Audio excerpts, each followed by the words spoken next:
I call leadership the challenge to be something more than mediocre. The step up to the new challenge, the new opportunity.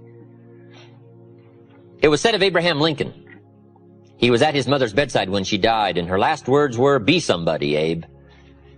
And if that story is true, evidently he took it to heart and proceeded from that moment to become somebody.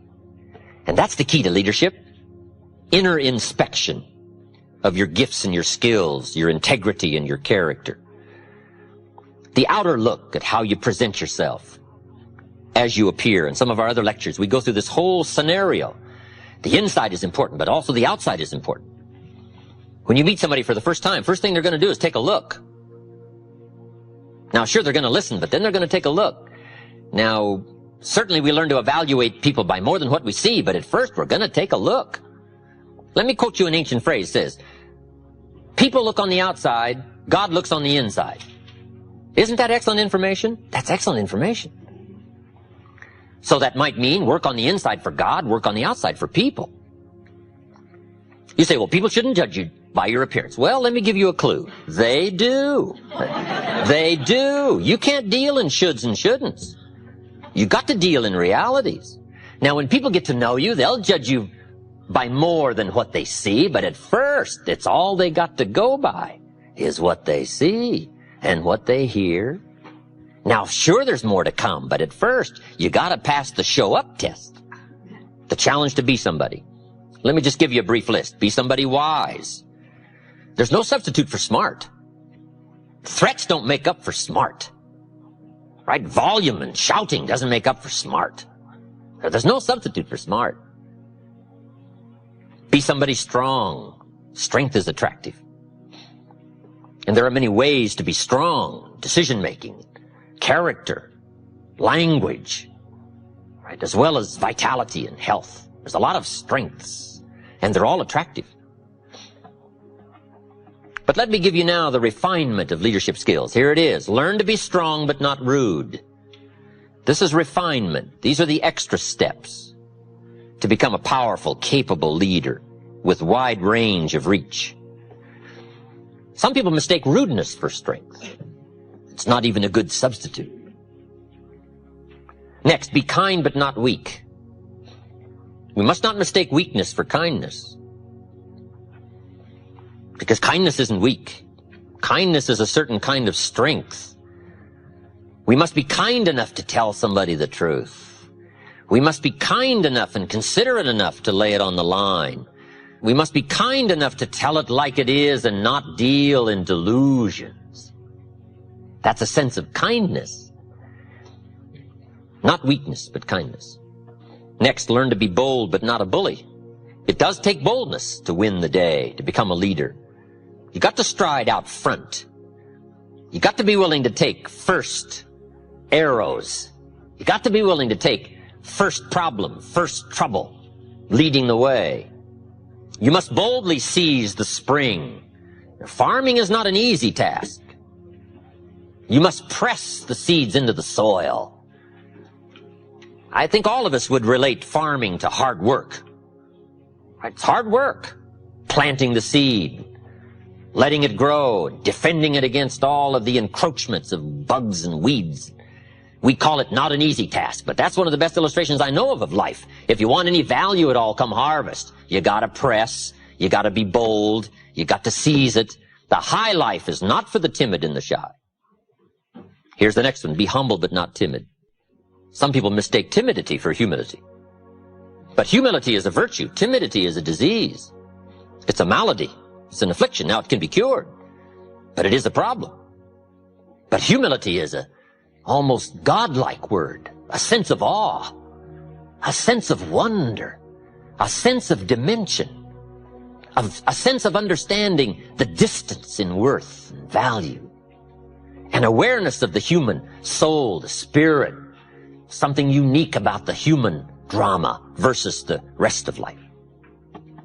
Humility is a grasp of the distance between us and the stars, and yet having the feeling that we're part of the stars. Next, be thoughtful but not lazy.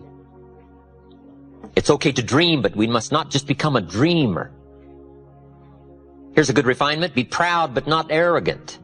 It takes pride to win the day. It takes pride in company, philosophy, opportunity. It takes pride in community, school. It takes pride in group, organization. It takes pride in cause and accomplishment. But the key is to be proud without being arrogant. Do you know the worst kind of arrogance? Arrogance from ignorance. It's hardly tolerable, right? Next, deal in realities. Deal in truth. Save yourself the agony. Just accept it like it is. Life is fairly unique. Accept it as unique. Now, best to call it unique. Some people call it tragic, but it's best to call it unique. The black widow spider eats her mate after he's finished his noble task. Now, some people would call that awful. I think it's more important to call it unique. The whole drama of life is unique. Here's some stuff that saved me a lot of agony and a lot of anguish and a lot of sleepless nights I used to go through and pulling my hair and wondering. I gave up on all that when I finally understood the 80-20 rule. Let me give some good clues on the 80-20 rule. As a leader, as a manager, being able to influence other people in this 80-20 group, here are some clues. Learn to spend 80% of your time as a leader with the 20%. For maximum efficiency and productivity, this is part of the key. Since it's going to be 80-20, and there's plenty of examples to show that it's 80-20, not exactly, but fairly close. Ask the minister of the church, who picks up the tab here? And he'll say, probably, 20% of the people pick up 80% of the tab. I mean, this is called one of those things, okay? So what do? Well, you learn to work with it and not try to solve it. It's like trying to solve the seasons. You don't solve the seasons, you learn to work with the seasons. They're all set. And some of these things by history are all set. The key is to learn to work with the way it is set. So part of the key of leadership is learning to spend 80% of your time with the 20% because they're doing the 80%. We would call that good leadership sense.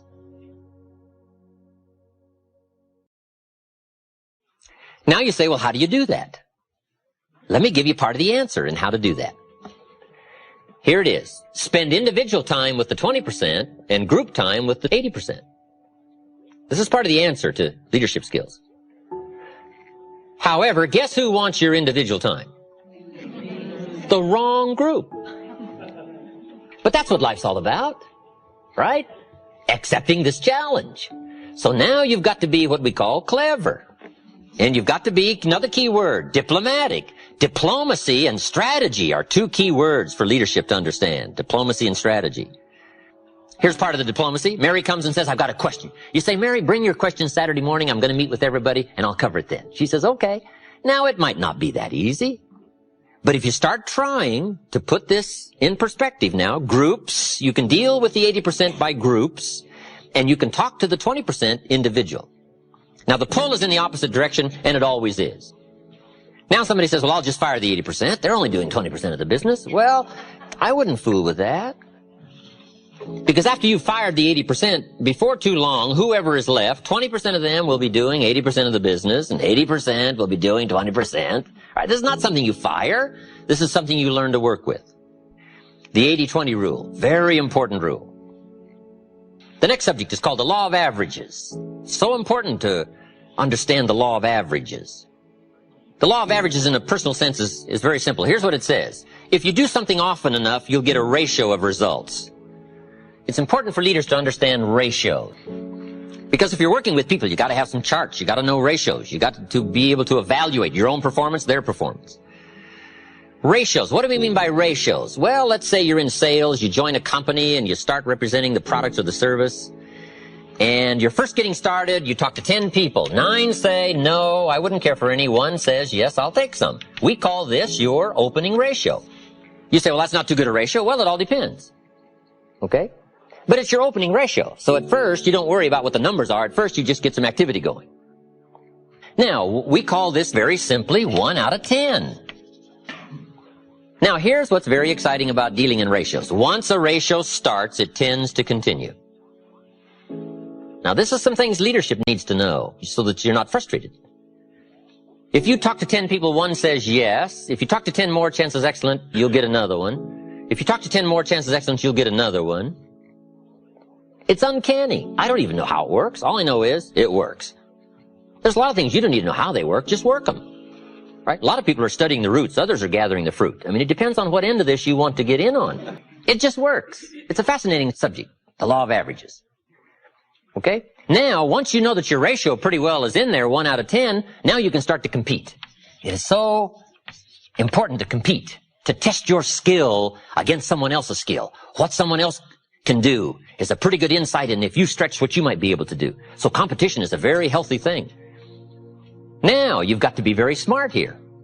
If you've been with this company, let's say a long time, and you've been there so long, you're so good, you can get 9 out of 10, and I just joined and I can only get 1 out of 10, if we have a 30-day contest as to who can get the most to say yes to our product or service, if we have a 30-day contest, you and me, even though I can only get 1 out of 10, I will win. You say, well, I've been here a long time, I can get 9 out of 10. How could you possibly beat me? It would be very simple. Now, it might not be easy, but it would be very simple. During the 30 days, since I understand now these ratios, during the month, while you talk to 10 and get 9, I will talk to 100 and get 10. So that at the end of 30 days, you got 9, I got 10, I beat you. Isn't that clever? Let me give you a scenario here. If you're bright, what you do if you're new, you make up in numbers what you lack in skill. This is called helping people with the numbers, helping people with ratios. Someone says, well, I can only get 1 out of 10. Say, that's got nothing to do with competition. The key is to be bright enough to understand ratios. Here's the next clue. Ratios can be increased. You talk to 10, get 1, talk to 10, get 1, talk to 10, get 1, talk to 10 more, get 2. Why would about the 4th time you talk to 10, you get 2 instead of 1? You're getting better. Key question, who can get better? Answer, anybody who tries. All you got to do is put together the numbers, right? Your brain is as good as anybody else's. Your chances are as good. All you got to do is find a way to put out the extraordinary effort to do an ordinary thing extremely well. Ratios. Success is a numbers game. It's important to keep track of your numbers. In baseball, we call it batting average. Whatever you're doing, the key is to keep track of your success and how good you are at whatever. Someone says, well, I'm not very good on the telephone. I'll tell you how you can quickly cure all that, is get on the telephone. I'm telling you, you can get better at anything. All you've got to do is attempt it and try it and start putting a string of numbers together and keeping track and understand your own ratios. I teach a very simple sales course. Let me give it to you in 3 points. Number 1, talk to lots of people every day. It's a simple sales course. Number 1, talk to lots of people. Isn't that simple? It's a numbers game, especially if you're new. And here's what's exciting. There's lots of people. You don't have to worry about people. So just talk to lots of people, even if your presentation is very poor. If you put the numbers together, I'm telling you, something will happen. If your presentation was so poor you went around every day saying to everybody you could meet, you wouldn't want to buy anything, would you? Sure enough, somebody's going to say, well, maybe I would. What are you selling? I'm telling you, it's just about that simple. If you put the numbers together, if you talk to lots of people every day, 2 things will happen. Number 1, you're bound to make sales. And the reason is understanding the numbers. The numbers, you don't have to be so cleverly skillful. All you got to do is be bright enough to understand that numbers can make up for lack of skill to begin with. And if you're in a leadership position to help people, help them with their ratios. Say, John, let's go over these numbers one more time. How many calls? Who did you talk to? Okay. So that's my sales form. It's very simple. Number 1, talk to lots of people every day. You're bound to get better. You're bound to find somebody. Number 2, be real nice. When the weather isn't, be real nice when people aren't. A big part of presentation is attitude, personality. And third is simple, give good service. Write all the notes most people don't write. Do all the extra things most people don't do. Call them before they call you. Service leads to multiple sales. If you'll take good care of somebody, they'll open doors you could never open yourself. They'll take you by the hand and share you with people that you never thought you could reach. There's a unique story in the Bible. It's called the parable or the story of the sower. S-O-W-E-R. The sower in the ancient days was the person that planted the crops. Very simply. They got the ground ready, and the sower with a bag of seed would walk across the ground, sow the seed. That's how they got the crops going. And it's a very fascinating story, and it's got a lot to say, and it's got a lot to say about our subject called the law of averages. There's some important points you'll pick up right away when you read the story. Here's number one. The sower was a wise man. A great advantage. They didn't send a dummy out to plant. Number two, he was very ambitious. And by the time you finish the story, you'll come to the conclusion he was ambitious. Admirable quality. Ambition. One writer said, I've learned to be both ambitious and content. That's a unique place to finally arrive, to be both ambitious and content. But this story says the sower was very ambitious. Nothing wrong with ambition, as long as you work the right formula. The sower was bright, and he was also ambitious. Number three, he went to work. It takes activity to furnish the labor that brings new life. Ideas without labor are stillborn. They never become tangible. They never become real. You got to put yourself through the activity, through the labor. So when you read the story, you'll find this was a hard-working sower. We call that admirable quality. Now, some interesting things that happened to the sower. It said he had excellent seed. Point 4. He had the best. At least the scenario of the story says he had the best of seed. Boy, it's exciting when you feel that you're involved in the best product, the best service, the best idea, the best enterprise, something you feel proud about. Now, with all of these qualities, he starts out and now starts to unfold the scenario of life called the law of averages. Here's what happened. The sower goes out to sow the seed, and the first part of the seed that he sows falls by the wayside, and the birds get it. Now, I want you to understand the scenario. Here's what's very important for leaders to engage in: to teach the inevitable. It's very important to teach the inevitable. Key for leadership. Leaders must understand birds. Why? Birds are going to get part of the seed. It's called inevitable. And if you don't teach inevitability, people will be all upset. They won't know what to expect. We must all be prepared for what we call eventualities, the inevitable. So here's part of the scenario. The sower goes out to sow the seed, and the birds get some.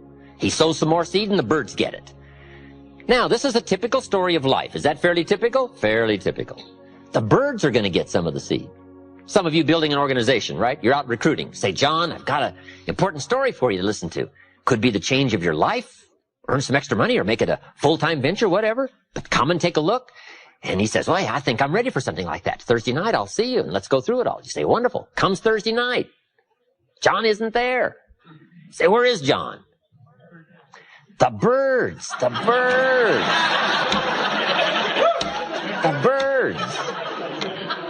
Who knows what form they come in? I don't know. It's called the inevitable. The inevitable.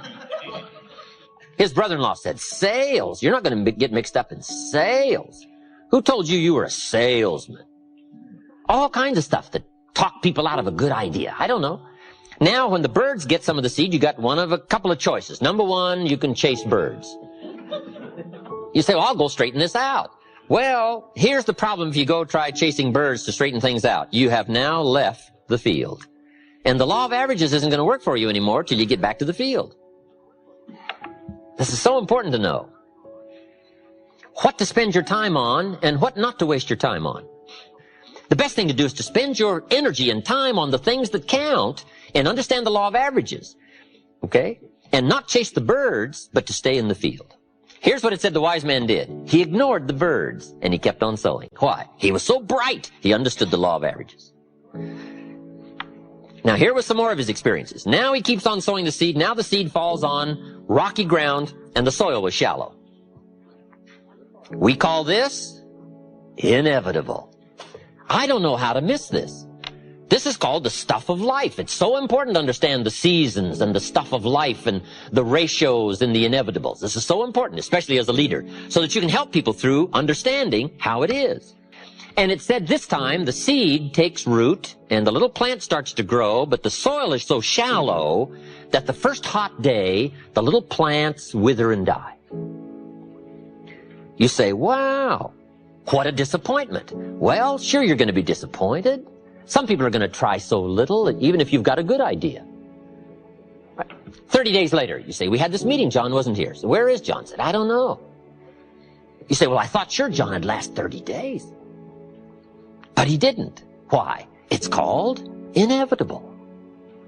Right? And who knows the reason why? John isn't here anymore. Somebody said, boo. And he quit. He quit. First hot day. Now, you're going to be disappointed, especially if it's somebody you like, somebody you know. But here's what you must learn to do as a leader. Discipline your disappointment. This is part of the challenge of life, disciplining the disappointment. Understanding the law of averages. Now, here's what it said the wise man did. He kept on sowing. How brilliant. He was so well schooled in the law of averages. Now this time he sows the seed, it falls on thorny ground, and the little plant starts to grow, but the thorns choke it to death and it dies. Wow, what's this called? The inevitable. Do you know what the story called the thorns? The cares of life, little cares. Who knows the excuses some people use for not pushing on through and getting the job done? It's called inevitable. Some people are going to try so little. They're going to let other things crowd out the good opportunities. And who knows why? I don't know why. I'm an amateur on this stuff.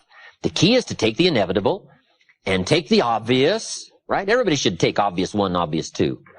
Right? And study the obvious and not let it unduly disturb you, and learn to manage the obvious so you can get on with the more important things in life.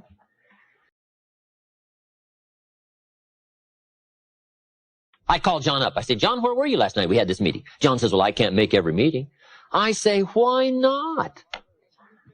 John says, well, I got a lot of other things I got to do. I say, what are they? You won't believe the list John gave me. The backyard fence was sagging and the dogs are about to get loose. You just can't let your dogs run loose. I say, okay, John. John says, the screen door came off the hinges. And you just can't let things fall apart. You got to take time, keep things fixed up. I said, okay, John. Some extra trash had piled up in the garage. You just can't let mountains of trash take over. You got to take care of your trash. I said, okay, John. Some people have the incredible ability to major in minor things. I don't know why. We call this inevitable. We call it a mystery. It's part of the scenario of life. The scenario of the story of the sower is to prepare us for the inevitable called the law of averages. Now here's what it says. The sower kept on sowing. He was so bright, evidently he'd been schooled in these numbers of about how many are going to let the birds, and about how many the hot weather's going to take, and about how many are going to let little things cheat him out of big chances. He must have gone through the school because he understood. He kept on sowing. Now here's what it says. The seed falls on good ground. Let me give you a promise as a leader. It always will. Key phrase. If you share a good idea often enough, it'll fall on good people. Why? The law of averages. Now even the good ground had a variety of productivity. It said part of the good ground produced 30%. Wow. And it said part of the good ground produced 60%. Terrific. And it said part of the good ground produced 100%. What's that called? The law of averages. That's the way it is. It's called one of those things. Now, can you find some 100%ers? The answer is yes, but you got to go through the birds and the hot weather and the thorns and cares. And you've got to find some way to use the 30%ers and the 60%ers. And if you become entrusted as a skillful leader and learn the law of averages and learn how to deal with all this, you'll have some 100%ers to deal with, to work with.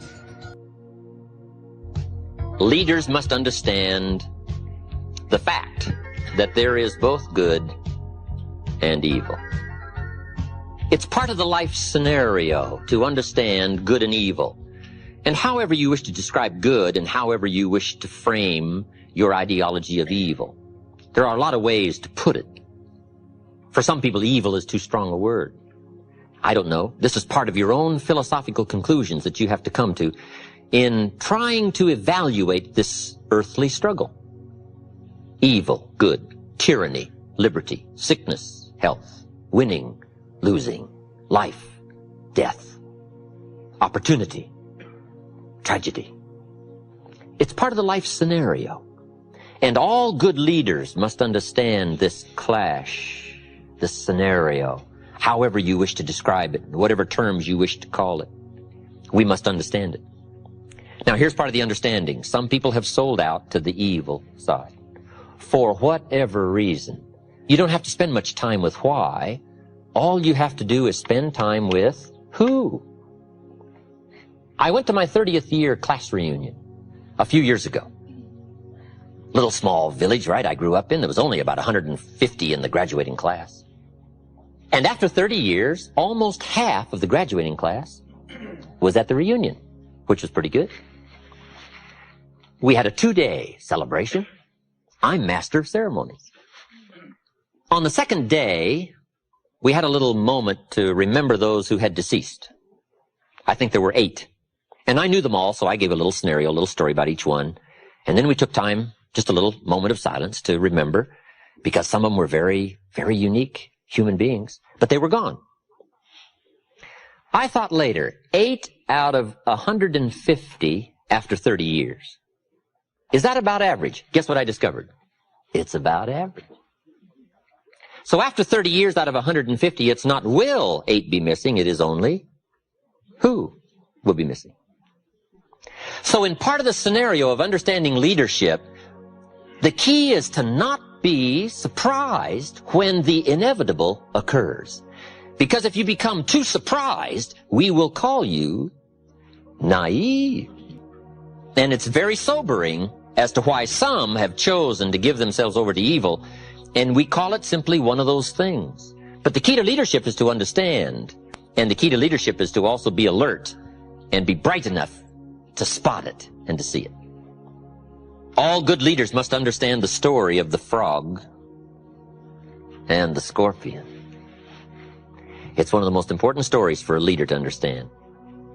According to the story of the frog and the scorpion, the story scenario says, the frog and the scorpion appeared on the bank of a river about the same time, and the frog was about to jump in the river and swim to the other side.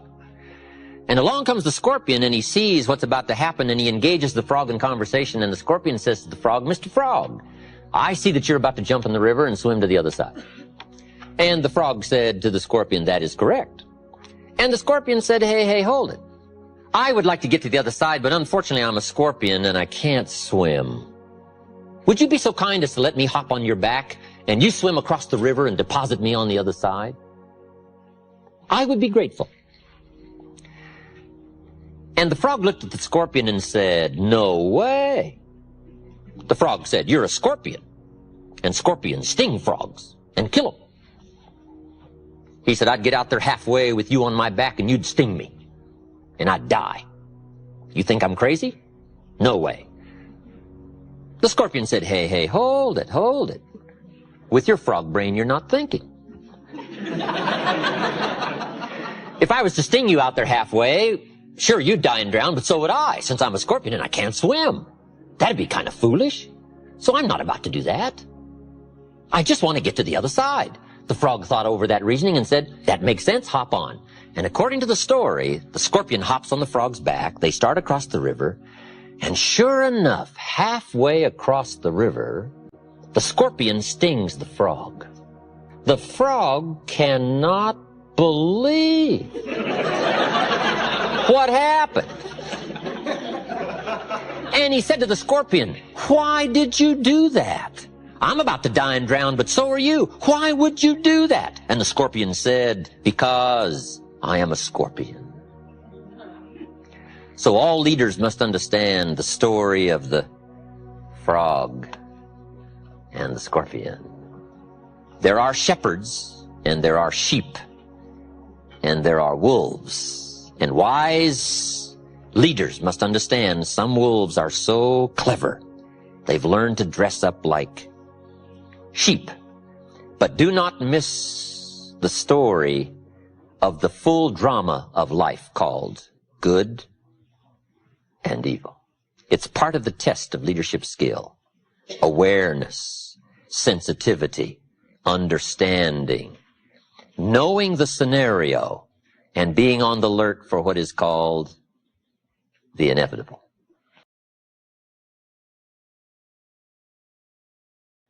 Let me give you now, just in sort of quick succession, some studies that leaders should engage in. Let me just give you the list.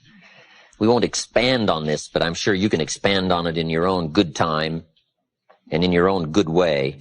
But let me give you this list of studies leaders should engage in. Number one, the study of possibility. Possibility.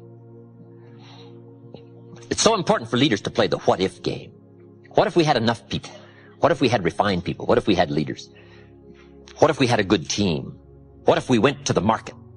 What if we accomplished our goal? What could we accomplish? What are the dimensions? What's the size? What's the promise? We call it the what-if game. Possibilities are all around us. We must all be students of possibility. It's not a bad subject for study, possibilities. Number two is opportunity. Leaders must always be conscious and aware of the expanded potential for opportunity. And sometimes opportunity is closer than you think. The next subject of study is ability. Leaders must be good students of ability, their ability, and the people that are in their charge, their influence, their ability. Sometimes it's easy to have somebody right close to you and you've never discovered all of their talent and their potential. I discovered a young man in Canada, Harold Dyke, many years ago. He worked for the railroad. I think he was making about $300 a month. He'd been there 10 years. Now, this was a long time ago.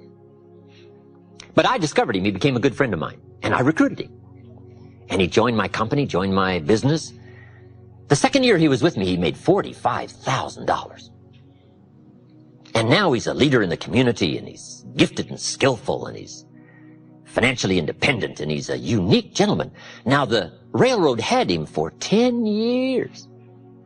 They didn't have this in-depth survey of trying to find the people that are right close around who may have some unusual gifts and capacities that nobody has yet discovered. So leaders must be students of ability and find ways to uncover somebody's unusual ability that may have been there for a while.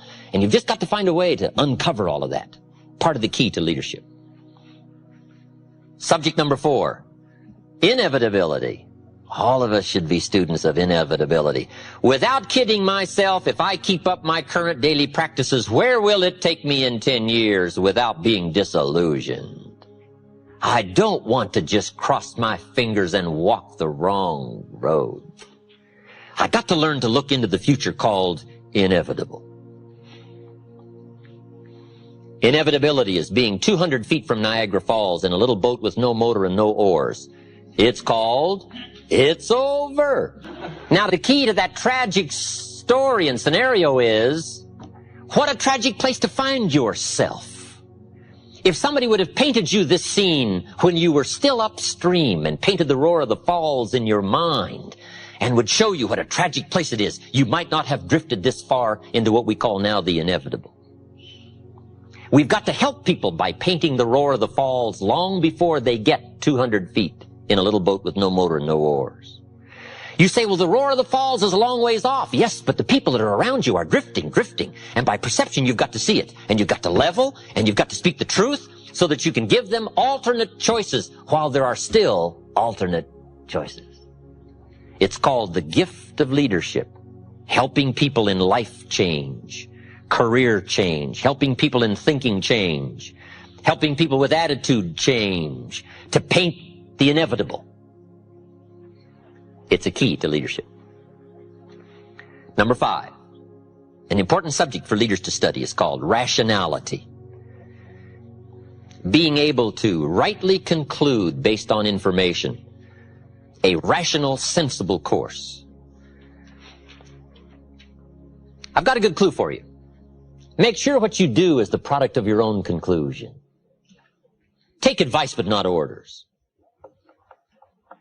Let everybody around you be helpful, but then put that through your own mental computer and make sure what you do is the product of what you've concluded based on all the input. We call this a true sense of leadership, developing rationality based on all the input. These are not easy tasks, but they're tasks that are possible. This is called walking the summit of leadership skills. And most people don't want to engage in these extra disciplines, but I'm here to promise you that the treasure and the equity is so unique that what small price is paid in these early disciplines is small compared to the treasure that accumulates as the days unfold, both for your heart and your mind and your purse. To finish, let me give you some challenges. In wrapping all of this up, I've got some good challenges for you to consider. Here's the first one. Let other people lead small lives, but not you. In the challenge of leadership and stepping up to the responsibility and the opportunity to touch somebody else's life, let everybody else lead the small lives, but not you. Let everybody else cry over small hurts, but not you. Let everybody else argue over non-essentials, but not you. Deal in things that matter. The larger challenge, the larger opportunity. Here's my next challenge. As leaders, let's learn to help people not just with their jobs, but with their lives. I think we have a twofold responsibility to help people with job skills. But I think the greater responsibility is to help people with life skills. Let's don't just teach people how to work. Let's teach people how to live. How to assimilate and accumulate. Far greater treasures than just a paycheck. The treasures of awareness, understanding, setting goals, reaching into the future, growing, changing, expanding. If we'll touch people's lives as well as their skills, if they stay with us a week or a month or a year or a lifetime, on whatever occasion they should choose to leave, you want them to leave by saying, my experience there was the greatest experience of my life. And it wasn't just what I earned, it was what I learned. And last, I have an ancient scenario to give you. It comes from the Bible, and here's what it says. If you work on your gifts, they will make room for you. If you practice your gifts will make a place for you. A place of leadership. A place of influence. A place to touch someone else. To make a mark. To further an enterprise. To build a dream. Someday, if you work on your gifts, we will call you noble. We may give you rewards you cannot even now imagine. Plaques to hang on your wall, trophies to remember, but most of all, the gift of knowing yourself, that you did the best you could with what you had, the expansion of your mind and your heart and your soul and your touch and your reach and all the gifts that you possess. Your gifts, if you work on them, will make a room for you. And I've got to be one of the better examples of that. Look where my gifts have brought me. I was raised in obscurity, a little small village in Idaho. I now get to travel around the world. My gifts have brought me to this room. And what an experience it is for me to have a chance to touch you. One of the most challenging experiences in life is seeing what you can do to help someone else. And one of the greatest thrills in life is to be able to invest life into life. And you've given me that opportunity tonight, and I want to thank you for that.